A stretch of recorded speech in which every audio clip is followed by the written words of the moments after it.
Hello and welcome to our Monday night Bible study.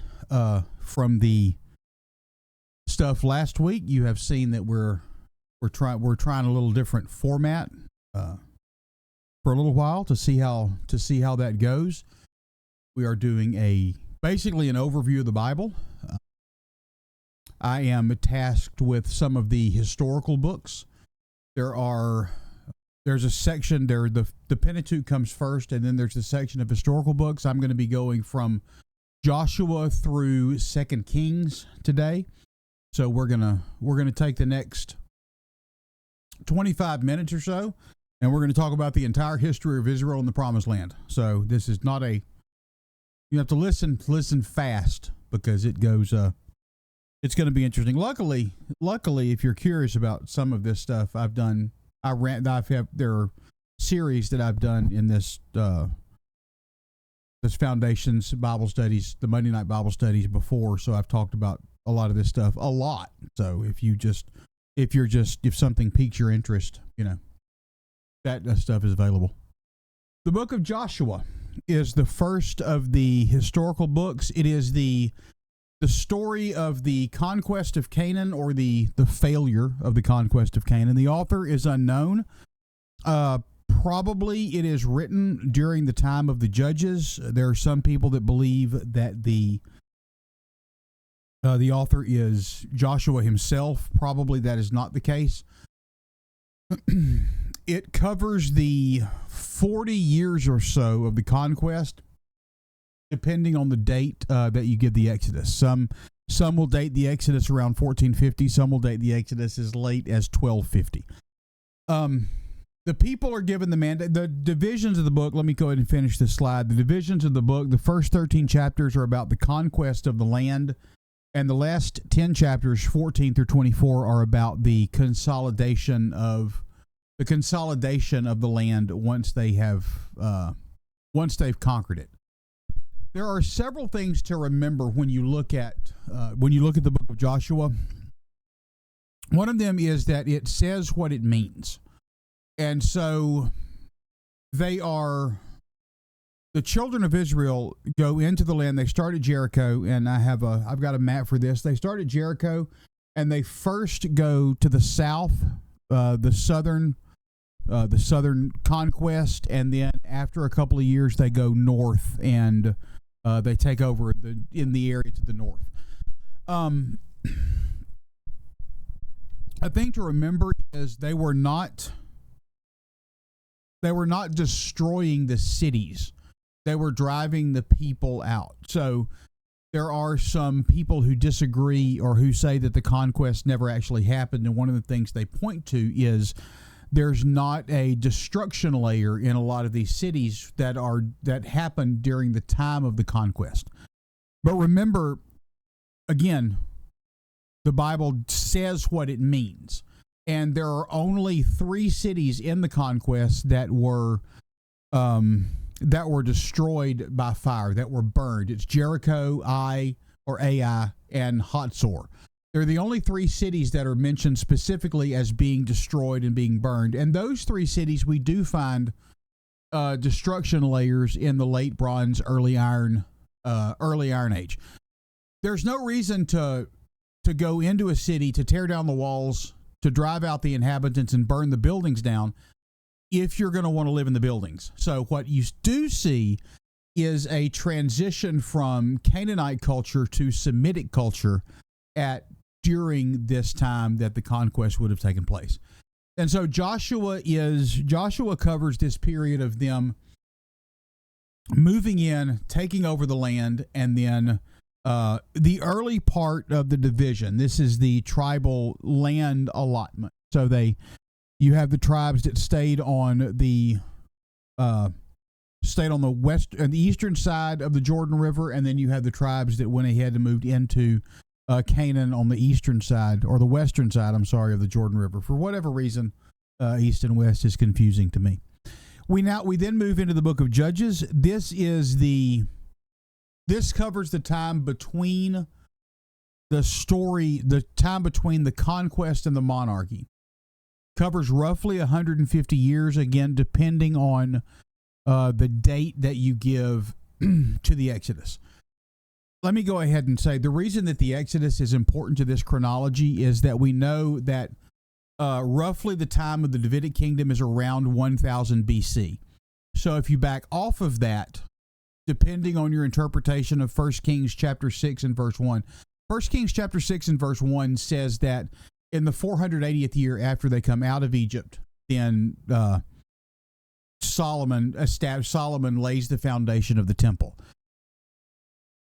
480 is an odd number because it is a significant number. It's a number that is used the way we would use something like a million years. I've told you once, I've told you a million times. That must have been, that was probably 50 or 60 years ago. And if you tell somebody it was 50 or 60 years ago and it turns out it was 63 years ago or 52 years ago, it doesn't mean that what you said was wrong. It means that you used a figure of speech to demonstrate it was a long time ago, but it was not an ancient time ago. It was not 1,000 years ago.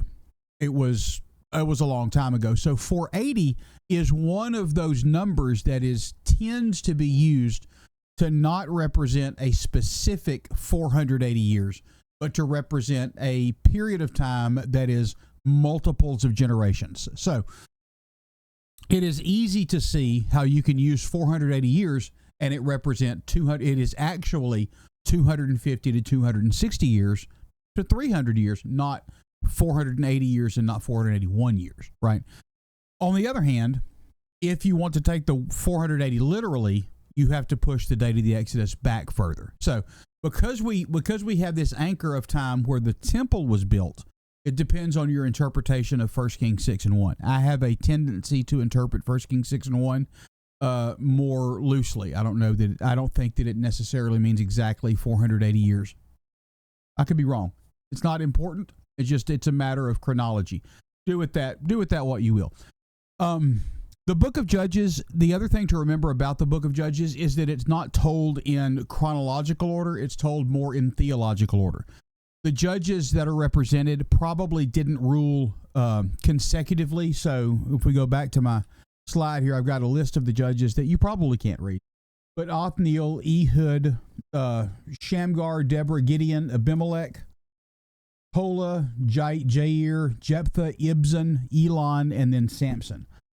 These are probably not judges that ruled consecutively. They probably ruled in some cases, or in most cases, concurrently. Because you have a judge that, for example, Samson rules in the tribe of Dan, which is on the western side of the Jordan River, whereas Shamgar rules in the northern area. So probably these judges will overlap during times. It is also not told in chronological order because it starts with the best judge.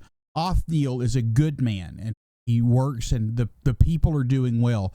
By the time you get to Samson represents the best that Israel has to offer, and he's a man that's running around with prostitutes and breaking his vows to God and being eaten up and consumed with pride and thinking it's funny that he feeds his parents honey out of the carcass of a lion, right? Because he's deliberately violating his Nazirite vows, and he's flaunting his violation of those vows to his parents. And so it shows the decline of the people. It is the best of judges and it's the worst of judges rather than chronologically. It is marked by the repeated phrase, in those days there was no king in Israel. Everybody did what was right in his own eyes. The book ends with this, one of the worst stories in the Bible of the Levite and his concubine. This is one of the priests. This is one of the ones you're supposed to look up to, and the concubine. So he's not even willing to marry the woman that he's with, and she leaves him, and he goes and finds her, and he's bringing her home, and then she's assaulted and eventually killed by some people of the tribe of Benjamin. And so he takes her body and cuts it up into 12 pieces and sends it all over Israel and says, you need to come and avenge me of the wrong that was done to me. And the Israelites rise up and they go and they almost wipe out the wipe out the tribe of Benjamin, and then they feel bad because one of the tribes of Israel is going to go away. And so who didn't come and fight with us? And they say, well, the people of Jabesh Gilead didn't come and fight with us. And so they go and they they destroy the people of Jabesh Gilead. They kill all the men, they kill all the women, they kill all the children, and they take the young women that have never been married, and they bring them and they give them to the survivors of the tribe of Benjamin. They realize there's not enough of them. And so they take their own daughters and they say, well, we can't say that we're giving them in marriage because we have sworn this oath to one another. But if we have a big party and the people in the tribe of Benjamin come and they run out and they kidnap them, well, there's nothing we can do about it. And so they arrange this mass kidnapping of their own children so that they can replenish this tribe of Benjamin that they have destroyed. And it's just an utter insanity and depravity. And it shows how far the people have fallen away from what God intended them to be. And it ends, the last phrase in the book is the same phrase that it goes over and over again. In those days, there was no king in Israel. Every man did what was right in his own eyes. And it just shows the utter failure of the people to follow the law, to do the thing that God had called them to do the thing that God had brought them into the land to do. We then get to the book of Ruth. Again, the author of this book is uncertain. It is written probably during the reign of David because we see that David is mentioned as one of the descendants of Ruth. It's the book about the Moabite woman that comes into the family of God through the bad decisions of her in-laws, but the mercy and the love of a man of the house of Israel brings her into the family and elevates her into something that she would never have been able to be on her own. And it sounds familiar for those of us who are Gentiles, who were invited into the family of God because of one of the seed of David. And so we don't really know much about this book, much about, the writer or anything like that. But it is a beautiful story of God reaching out to a people that were not a people, bringing them in, and then engrafting them into his chosen people. We then get to the book of 1 Samuel. I'm going faster than I thought I was going to go with this. We then get to the book of 1 Samuel. The author of this book, again, it's not known. It bears the name of the prophet Samuel. Some people have attributed it to Samuel. That's probably not right. It was probably written during the reign of Solomon, and it records the ministry of the prophet Samuel and the establishment of the Israelite monarchy. In the first two chapters, we are introduced to Hannah and Eli. Hannah desires a son, and Eli is introduced as he is the priest. He's the high priest. He's the one that's supposed to know these things, but he is so numb to people seeking God that he doesn't even recognize it when people are seeking God.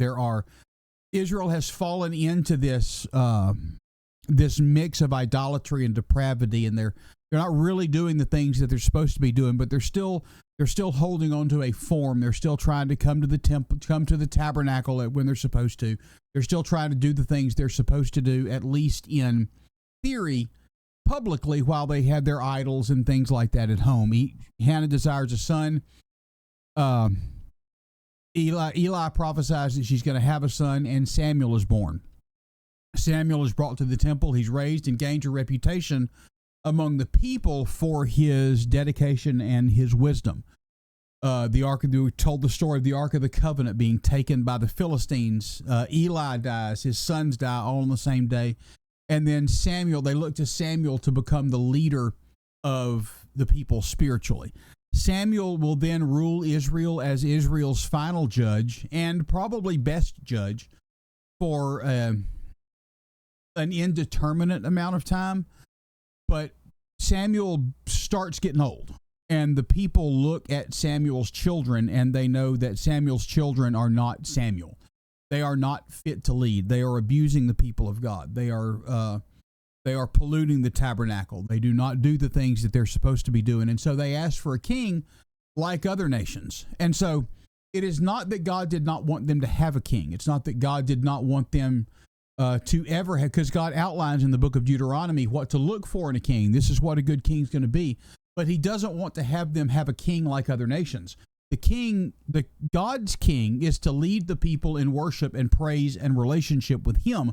And God's job is to honor their worship, praise, and relationship with him by protecting him and protecting them and protecting Israel.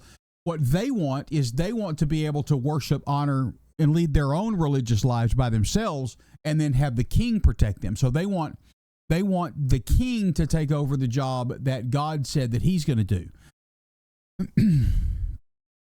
God tells Samuel to go ahead and give them what they want. Saul is anointed king, and immediately Saul starts to fail in the things that he's supposed to do. He is never going to lead Israel in right worship to God. 1 Samuel 9 through 15 are about the reign of Saul. And in chapter 16, we are introduced to a character named David, who most of you probably know about.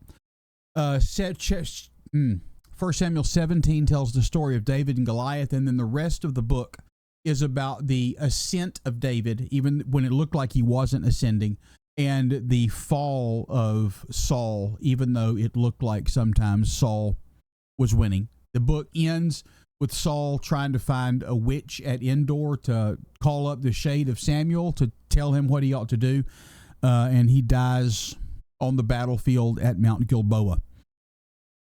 2 Samuel is written during the reigns of the kings of Judah after the reign of David, and it covers the reign of David and the expansion of the kingdom. Again, the book is anonymous. We don't know really who wrote it, but we see the story of Israel's greatest king.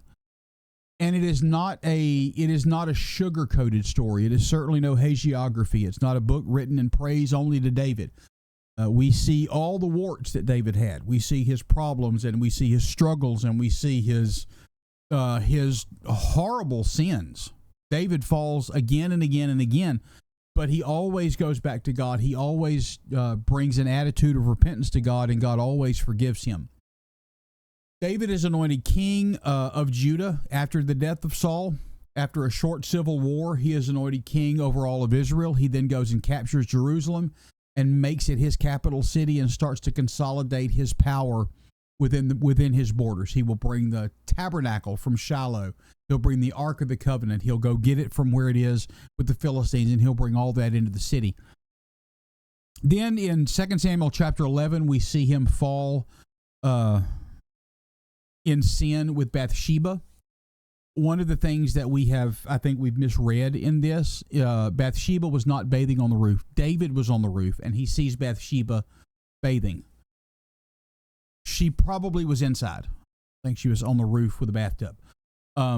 David, I don't know if that was the first time David had ever seen her. I don't know if that was the first time he ever realized he could look into the bathroom of his neighbor's house. But for whatever reason, this time the other people are at war. Uriah's at war. Joab has taken the armies, and they're all fighting. All the men are gone.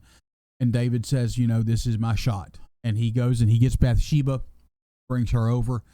They have relations. She gets pregnant. He has Uriah killed to try to cover this up.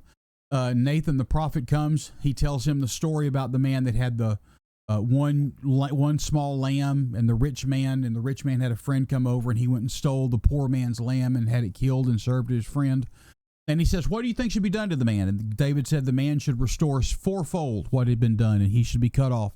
And Nathan says, you're right, that's correct, and that's what's going to happen. And it is interesting that David is judged. He tells him the sword's never going to depart, and David will then go on to lose 4 sons. After he has killed Uriah, he loses the son born to Bathsheba. Then Amnon is killed by Absalom. Absalom is killed by Joab. Joab and Adonijah is killed by another one of his sons, Solomon. God forgives David, but the judgment remains. We see the story of Amnon and Tamar. Amnon will rape his half-sister Tamar, the sister of Absalom. David doesn't really do anything about it. In fact, it says when David heard all these things, he was very angry. But Absalom spoke to Amnon, neither good nor bad, for Absalom hated Amnon because he had violated his sister Tamar. So David is angry, but he doesn't really do anything about it. Absalom has a party. He kills Amnon. He runs away. Joab convinces David to let him return. And then the last part of the book is the story of Absalom's rebellion against David. And David then, Joab eventually will kill Absalom. David returns to the city and is again crowned king. He will fight some more battles. Probably some of these are a little out of order chronologically. He will fight some more battles. He will win some more things. He will almost get killed. And it ends with this this weird story of another failure that he did. He took a census of the people, and God judges the people, and David repents, and once again, God forgives. And that seems to be the story of David. David starts at a good place and falls to a bad place. He repents, and then God elevates him. And so it ends by telling us that we don't have to be perfect. We have to be repentant. We then get to the book of 1 Kings. It starts with the reign of Solomon and the division of the kingdom, and then it ends with the ministry of the prophet Elijah. Solomon is crowned king by David. Solomon immediately has Joab, Shimei, and Adonijah executed and establishes himself as the power in Israel. He will build the temple. That temple is dedicated in 957 BC. And Solomon dies. And his son Rehoboam takes over. And then the people come to Rehoboam and say, hey, look, man, your dad was rough. Like, this got ridiculous. The man had 700 wives and 300 concubines. There's a king, and there's 1,000 brides, and all of their staff and all of their people that we've got to take care of. And like 60% of the population of the city of Jerusalem works for the king, right? And everybody in the country, it's their job to support all these people. First Kings tells us that Solomon's provision for one day was, I'm going to use the regular, 30 cores of fine flour, which is 5.5 tons, 60 cores or 11 tons of meal. So 5.5 tons of flour, 11 tons of meal, 10 oxen, 20 cattle, 100 sheep, and then the deer, gazelles, roebucks, and the birds that they ate. And so every day, basically the nation of Israel exists to support the lifestyle that Solomon has with all the women, all the treaties, and all the stuff that he's doing and bringing it all in. And that can't go on for long. So they come and they say, hey, Rehoboam, man, you gotta lighten up. Rehoboam says, well, if you thought this guy was bad, you ain't seen nothing yet, fellas. And so a man named Jeroboam rebels, divides the kingdom. The northern tribes follow him. And so the southern kingdom, for the rest of this lesson, I will talk about northern kingdom and southern kingdom. The southern kingdom is the tribe of Judah and Benjamin. The northern kingdom is the other 10 tribes. So the last part of the book, mostly, it tells the story of the kings leading up to the reign of Ahab in the northern kingdom. And so you get, the last part is about the conflict between Ahab and the prophet Elijah, the confrontation on Mount Carmel, the calling the fire down from heaven to consume the sacrifice, the ravens feeding. All of this stuff happens at the end of the book of 1 Kings. The book of 2 Kings, and we are almost done. The book of 2 Kings covers the ministry of Elijah, the last of the ministry of Elijah, but only for the first chapter, but then the story of Elisha. And then it goes on to cover the fall of Israel and Judah.